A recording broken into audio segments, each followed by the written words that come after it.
Alléluia, soyez bénis, cher peuple de Dieu. Recevez le Saint-Esprit, recevez la grâce du Seigneur.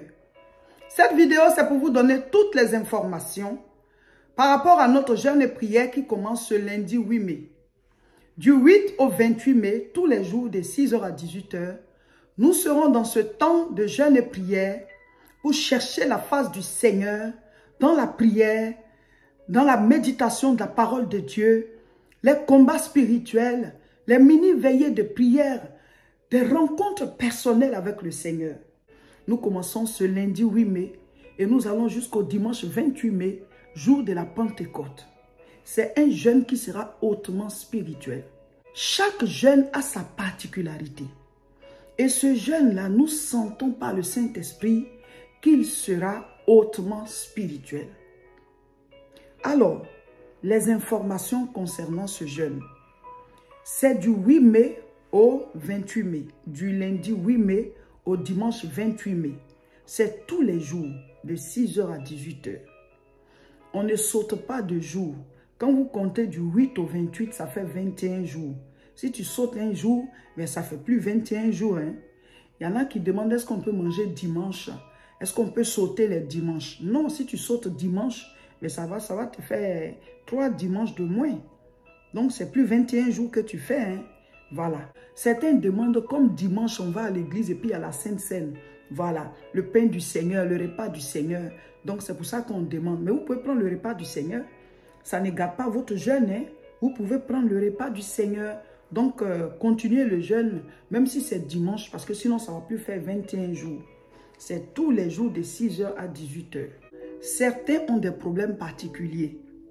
Soit tu es une femme enceinte, soit tu allaites, ou bien tu es un homme ou bien une femme, mais tu es malade, tu suis des traitements, tu as besoin de manger. Ça dépend de vous. Soit vous vous levez avant 6h pour manger et boire votre médicament, afin de faire le jeûne à partir de 6h, ou alors vous mangez à 6h, à 7h, mais à 8h, vous commencez votre jeûne et vous finissez, vous laissez passer le midi, soit à 13h, 14h ou 16h ou 15h, ça dépend de vous, mais n'arrêtez pas à 18h comme nous. Ceux qui n'ont aucun problème, voilà, vous devez faire comme nous tous de 6h à 18h. Mes frères, mes sœurs, tout le monde jeûne, hein? Les autres religions aussi jeûnent. Donc, ce n'est pas à nous de nous priver de nos temps de jeûne et prière. Mais si tu as un problème particulier, Dieu, il le sait. Donc, il faut réadapter. Seulement, tout le monde doit suivre le programme jusqu'à la fin. Les prières, les méditations, les combats spirituels, les mini-veillées personnelles que chacun doit faire. Il faut tout faire, même si tu ne fais pas le jeûne. Parce que vous pouvez aussi suivre le programme sans faire le jeûne. Pour ceux qui vraiment ne peuvent pas jeûner. Le thème, c'est « Lève les yeux », Genèse 15, verset 5. Et ça sera divisé en 3 sous-thèmes. Par rapport au jeûne, parce que c'est 21 jours, ça fait 3 semaines. Donc, chaque semaine aura son thème et il aura des enseignements chaque jour. Donc, chaque jour, on va mettre une vidéo en ligne où on va donner l'enseignement, la nourriture spirituelle du jour, ou alors une vidéo de prière pour vous emmener à prier. Et les mercredis, il n'y aura pas de vidéo mise en ligne, mais il y aura la prière en direct, voilà, tous les mercredis à 12h30. À 12h30. Avant, on faisait 12h, maintenant, on va faire à 12h30. Donc, vous vous connectez et on prie ensemble. Ceux qui seront au travail, ou bien ceux, parce qu'il y a un décalage horaire, puisqu'on n'est pas tous dans le même pays, vous pouvez suivre la vidéo après. Mais les mercredis, la nourriture spirituelle du mercredi, là, c'est le live, c'est la prière en direct qu'on va faire. Ça reste sur la page Facebook et sur YouTube aussi. Donc, vous pourrez, voilà, regarder ça après et prier avec nous. Mais ceux qui seront connectés en direct, on va prier ensemble. Donc, tous les jours, il y aura des enseignements.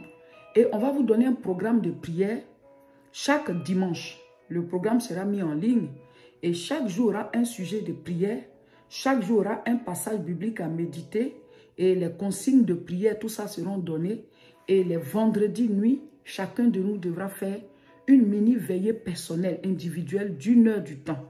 Entre toi et le Seigneur, on veut vous apprendre à être des hommes de prière, des femmes de prière. Ne négligez rien dans le programme qu'on va donner. Ne négligez rien. Et c'est les vendredis qu'on va le faire. Mais il peut arriver aussi qu'on donne d'autres jours pour pouvoir encore plus chercher le Seigneur. C'est un temps qu'on veut mettre de côté, donc on va beaucoup prier. Donc, chaque dimanche, les sujets de prière vont sortir. Mais, vous tous, chacun de vous, dès maintenant, doit faire sa propre liste de prières. On a l'habitude de le faire. Vous faites une liste de prières de 10 sujets. Mais c'est vous seul qui devez voir la liste là. Donc, il faut bien la cacher, soit dans votre appareil où il y a un code. En tout cas, les sujets de prière, c'est en même temps vos secrets. Donc, les 10 sujets, c'est vous ceux qui devez les avoir. Mais il est important de les noter parce que quand on prie à un certain moment, il faut présenter les requêtes au Seigneur. Et si tu ne les as pas sous les yeux, ben, tu peux te retrouver en train de rêver. Mais quand tu as tes 10 sujets là, quand tu arrives dessus là, tu parles à Dieu pour chaque sujet, selon le cri de ton cœur, selon comment tu le sens. Si tu as écrit tes 10 sujets, et puis tu as atteint 5, et puis tu n'as plus de sujets là, c'est que tu es béni, hein? Ça veut dire que tu n'as pas beaucoup de problèmes. Donc ajoute les sujets de ta famille. Il y a une dame qui a prié pour le père de son fils. Ça faisait partie de ses sujets principaux même. Le monsieur, il est guéri de l'insuffisance rénale. Dieu sait comment il fait. Mais souvent, quand il veut bénir, là, il pousse quelqu'un à prier. Donc, tes sujets là, tu peux ajouter aussi les sujets de ta famille, voilà, de d'autres personnes, ça dépend de toi.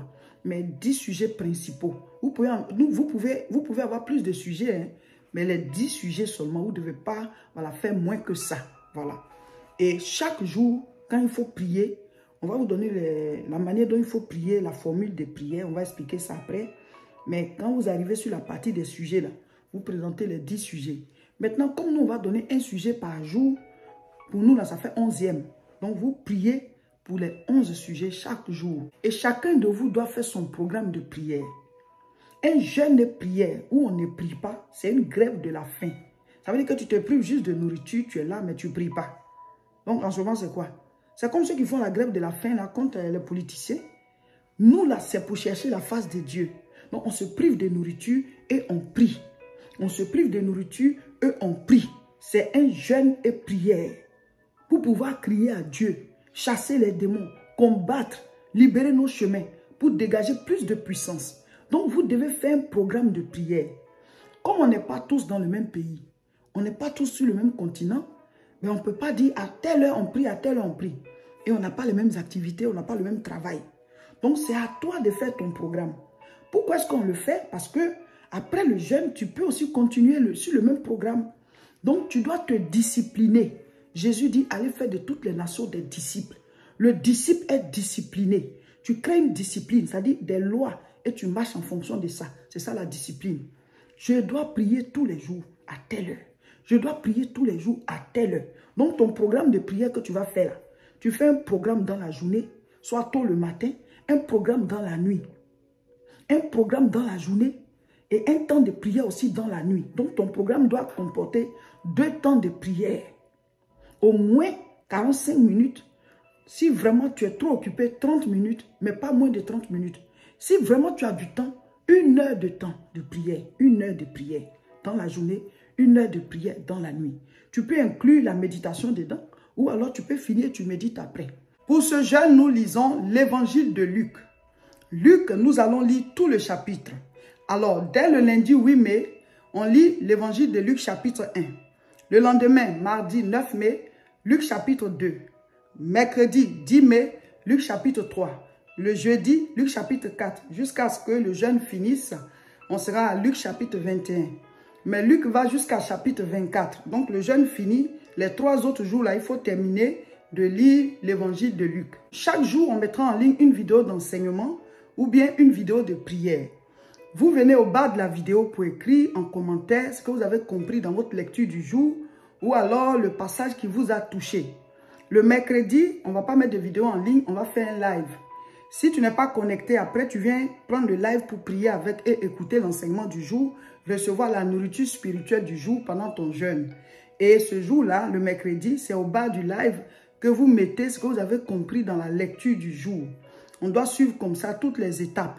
Donc, concernant la lecture biblique, c'est l'évangile de Luc. On va vous mettre en ligne la formule de prière dénommée 3R CSP. Ceux qui ont l'habitude de faire le jeûne avec nous, les prières en direct, savent déjà ce que ça signifie.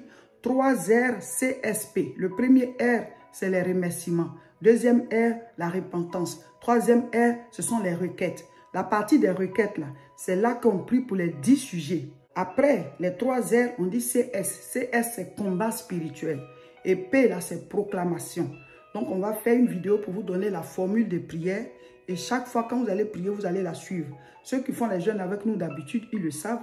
Ils savent comment prier. Donc, vous qui allez nous rejoindre, vous devez connaître aussi la formule de prière. C'est basé sur la prière Notre Père qui est aux cieux. Très souvent, les gens demandent, est-ce qu'on peut boire de l'eau? Est-ce qu'on peut boire de l'eau? Normalement, c'est un jeûne et prière sans boire et sans manger. Et c'est de 6h à 18h. Donc, ce n'est pas quelque chose de trop rude. Mais certaines personnes sont obligées de boire de l'eau. Par exemple, ceux qui déboussent beaucoup de force dans leur travail.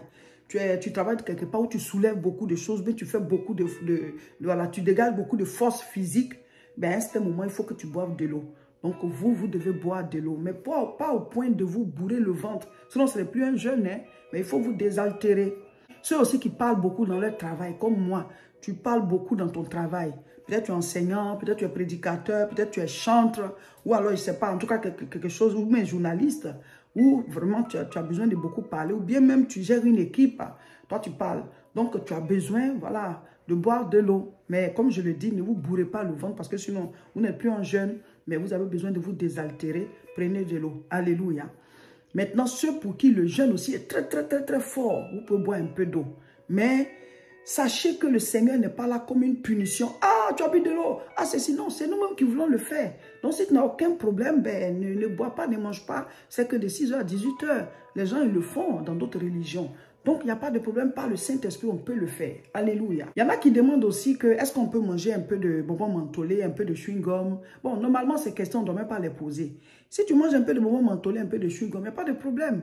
Il y en a qui sont en entreprise, ils ont besoin d'avoir une haleine fraîche, alors que quand on jeûne, on a la bouche fermée, on ne mange pas et tout ça. Donc, si tu le fais, ce n'est pas grave. Vous pouvez manger un peu de chewing-gum, un peu de bonbons mentholés, voilà, juste pour vous rafraîchir la laine, il n'y a pas de problème, il n'y a pas de problème à ce niveau. Dieu ne va pas tenir compte pour dire, ah, tu viens de manger un bonbon, Dieu n'est pas un dictateur.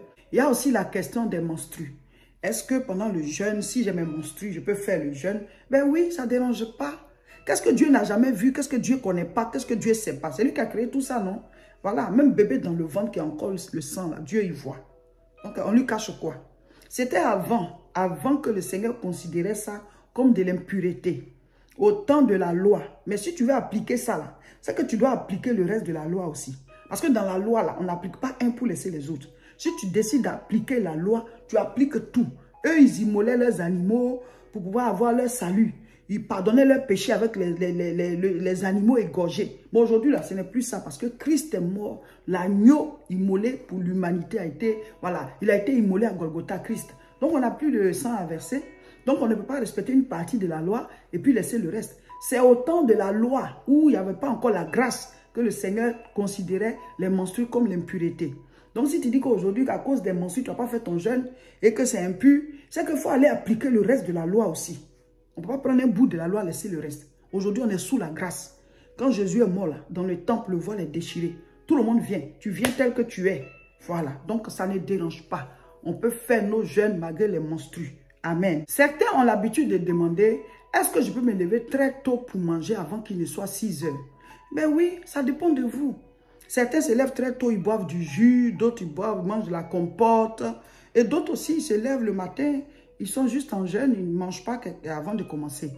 On n'a pas le même organisme. Le jeûne, on dit, c'est de 6h à 18h. Donc, à partir de 6h, plus rien dans ta bouche. Donc, si avant 6h à 5h du matin, tu veux te lever pour manger quelque chose, ce n'est pas un péché. On dit 6h à 18h. Point. Donc, avant 6h, si tu peux manger, tu manges. Si tu as des médicaments à prendre, que tu veux boire quelque chose avant, ça dépend de toi. Mais à partir de 6h, on ne mange plus. On est en jeûne et prière. On est devant la face du Seigneur pour nos sujets. Et avant même les sujets, pour nous-mêmes nous reconnecter à lui. Il dit, je suis le cep, vous êtes les sarments. Le cep là, c'est le tronc. Et c'est le tronc qui a les racines. Et c'est le tronc qui est fixé dans le sol. Aucune branche n'est fixée directement dans le sol. Les branches sont rattachées au tronc. Donc Jésus dit, lui il est le tronc, lui il est fixé au Père. Et nous, nous sommes les sarments. Donc lui il est le cep, on est les sarments. Donc si on est connecté à lui, on peut porter du fruit. Quand tu vois les branches porter du fruit là, les fruits là ne viennent pas de la branche, mais ce sont les branches là qui les portent. La branche les porte, mais ça ne vient pas d'elle. Ça vient du tronc qui lui est fixé au sol par des racines. Et c'est la sève nourricière que le tronc prend dans le sol là, qui circule du tronc aux branches. Si tu n'es pas rattaché au Père, tu ne peux pas produire des fruits à tous les niveaux de ta vie. Donc, par ce jeûne-là, déjà, tu peux rétablir ta relation avec le Seigneur. Donc, rejoignez-nous. Chacun peut le faire à son rythme. Vous qui avez un problème particulier, vous pouvez faire de 8h à 14h, de 8h à 16h. Mais si tu n'as aucun problème, fais comme nous, de 6h à 18h. Mes frères, mes soeurs, partout les gens jeûnent. Dans les autres religions, comme chez les mystiques, comme chez les sorciers. Donc de temps en temps, un enfant de Dieu doit rentrer en jeûne et prière pour chercher la face du Seigneur. Et lui-même, il a dit que ce genre de démons ne sort que par le jeûne et la prière. Ça veut dire qu'il y a un groupe de démons là. C'est par le jeûne et la prière qu'eux ils sortent. Donc nous allons prier pendant ce temps de jeûne. Nous allons lire la parole. On va faire des combats spirituels, des mini-veillées individuelles. Il y a beaucoup de choses au menu. Rejoignez-nous, rejoignez-nous. Venez vous reconnecter au Seigneur. Venez ouvrir les portes qui sont fermées. Il y a aussi la question du devoir conjugal. Ah, je suis mariée pendant le jeûne. Est-ce que je peux avoir les rapports sexuels? Notre jeûne là, c'est de 6h à 18h. C'est tous les jours de 6h à 18h. De 18h jusqu'à ce qu'il fasse encore 6h là. On n'est pas en jeûne. Donc, vous pouvez dès maintenant avertir vos conjoints et vos conjointes pour leur dire que, en tout cas, de telle date à telle date, je ne peux pas avoir rapport sexuel, voilà, de 6h à 18h parce que je vais observer un temps de jeûne. Et explique à la personne aussi que c'est pour prier aussi pour elle. Voilà, tu pries pour toi, tu pries aussi pour ton conjoint, tu pries pour toi, tu pries aussi pour ta conjointe. Maintenant, la nuit, on n'est pas en jeûne. Vous pouvez accomplir votre devoir conjugal, ça ne dérange pas. Mais comme dans la journée, vous serez en jeûne, il faut expliquer dès maintenant à vos conjoints et conjointes, c'est un temps qu'on met de côté pour chercher la face du Seigneur. Souvent, certains nous envoient des messages pendant les temps de jeûne et prière. Oui, j'étais en train de faire mon temps de jeûne et prière et puis je me suis énervée. Voilà, quelqu'un m'a tenté par la colère. Et donc, est-ce que mon jeûne est gâté? Est-ce que je dois arrêter mon jeûne? Non, ton jeûne n'est pas gâté. Continue ton jeûne. Peut-être même que le diable a permis ça pour que tu puisses laisser le jeûne, pour que tu puisses laisser tomber. Peut-être que tu étais déjà en train de dégager quelque chose spirituellement. Donc la tentation vient. La Bible dit quoi? 7 fois le juste tombe, 7 fois il se relève. On ne dit pas de tomber à cause de ça, hein, mais il faut te relever et tu continues ton jeûne. Tu ne vas pas arrêter ton jeûne à cause d'une colère ou bien quelqu'un t'a énervé, tu as fait des histoires. Mais justement, c'est parce qu'on veut que tu arrêtes le jeûne que la tentation vient. Donc ne cède pas. Ne cédez pas à la tentation, mais si c'est arrivé que vous êtes énervé, vous avez posé un acte, ne vous dites pas que le jeûne est gâté. Repentez-vous et continuez votre jeûne, continuez le programme normalement. Dieu va vous pardonner et ce pourquoi vous êtes en train de faire le jeûne, il va vous exaucer comme lui-même il le veut. Parce que nous tous on prie, hein, mais c'est Dieu qui exauce. Certains disent, ah, mais je n'ai pas eu d'exaucement. Mais peut-être que ta vie même était menacée.